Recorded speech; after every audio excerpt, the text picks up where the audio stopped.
હા ચોક્કસ.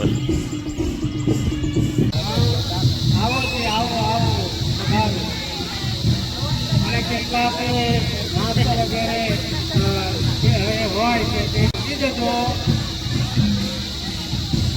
સરસ સરસ સરસ.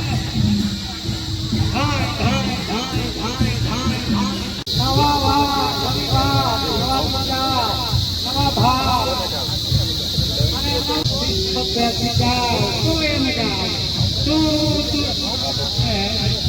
ઉભા હોઈએ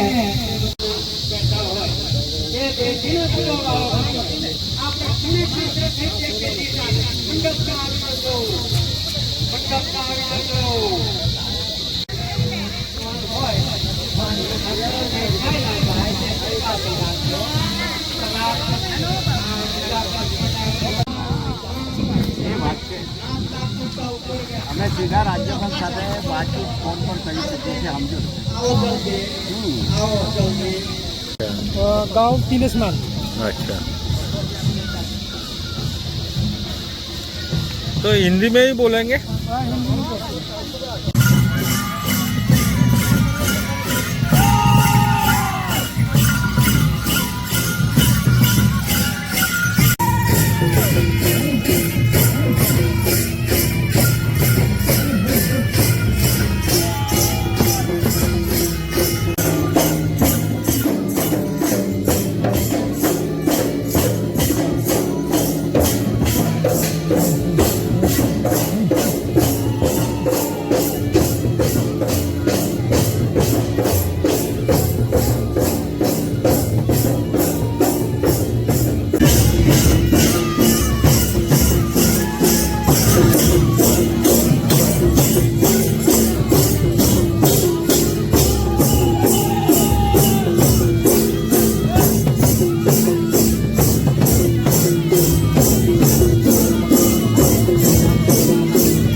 एडवोकेट श्री काजलभाई साहेब તેમનું પણ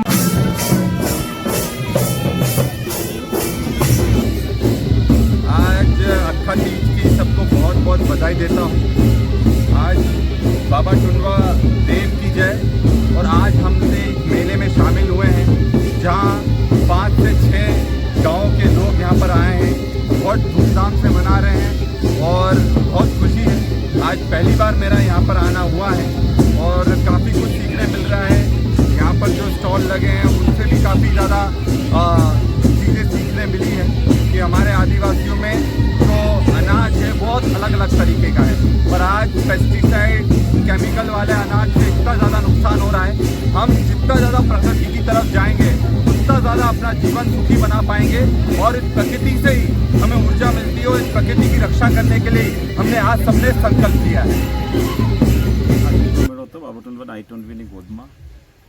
આ વર્ષોની પરંપરા રહી છે અમારી કે આ બાબા ટુંડવા I-20 ઉપર અખાત્રીજમાં અમારા જે પૂર્વજો છે, અમારા વડીલો ગામના પટેલ પૂજારા પૂજા કરતા હતા. પાછલા 20 વર્ષથી અમે નાનો મેળો શરૂ કરેલો અને બધા લોકો ત્યાં ઉપર જાય છે. આ વર્ષથી અમે એ મેળાને મોટો બનાવ્યો છે અને બાબા ટુંડવાની આસપાસ જે 5 ગામો છે, ટુંડવા, નાની સડલી, મોટી સડલી, અરબાપુર, અસુરસી, ત્યાં લોકોને પણ સામેલ કર્યા. અને મહિનાથી એ 5 ગામના યુવાનો વડીલો ખૂબ મહેનત કરી. ઉપર અમે નાનું બાંધકામ કર્યું છે, ત્યાં માટી પૂરવાના છીએ અને પછી ઉપર વડનું ઝાડ રોપવાના છે. તો એ ખૂબ મોટું કામ, આશરે કિલોમીટર ઉપરના ડિસ્ટન્સ ઉપર બધી વસ્તુ ચડાવી છે. 4 ટ્રેક્ટર જેટલું રેતી, કપચી ખૂબ મહેનત કરીને ચડાવ્યું છે અને એ રીતના મહેનતથી કામ કરતા હતા. આજના આ કાર્યક્રમમાં એનું સેલિબ્રેશન હતું અખાત્રીજનું.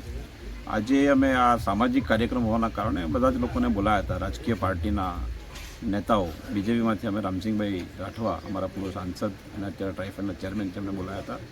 એ આવવાના હતા પણ કોઈ કારણોથી આવી નહીં શક્યા, ક્યાંક વ્યસ્ત થઈ ગયા એટલે ન આવ્યા. અને જાબુઆથી ડૉક્ટર વિક્રાંત ભુરિયા જાબુઆના MLA છે અને ઓલ ઇન્ડિયા કોંગ્રેસના એ રાષ્ટ્રીય પ્રમુખ છે, એ આવ્યા હતા. અને ખૂબ સરસ કાર્યક્રમ રહ્યો, લોકોએ ખૂબ ઉત્સાહથી એમાં ભાગ લીધો. આજે દેશી બિયારણ અમે મંગાવ્યું હતું અલગ અલગ વિસ્તારમાંથી, લોકલ જગ્યાએથી પણ, મધ્યપ્રદેશથી, મહારાષ્ટ્રથી એ લોકો લાયા અને અહીંયા લોકોએ દેશી બિયારણ લીધું અને ખૂબ ઉત્સાહથી લીધું. આવતા દિવસોમાં એ વધારે મલ્ટીપ્લાય થશે અને જેમ જેમ બિયારણ વધશે તેમ તેમ અહીંના લોકો આજે હાઇબ્રિડ બિયારણ છે, એ કંપની પ્રોડક્શન છે, કંપનીની ગુલામીમાંથી આઝાદ થાય એવી અમારી ઈચ્છા છે અને એમ અમે સફળ થઈશું એવું લાગે છે. તો આજનો આ કાર્યક્રમ ઐતિહાસિક છે. આજ પછી આ કાર્યક્રમ વધતો રહેશે અને આ બાબા ટુનવર I-20 એક જગ્યા બની જશે આ ગુજરાતમાં મધ્યપ્રદેશના લોકો માટે કે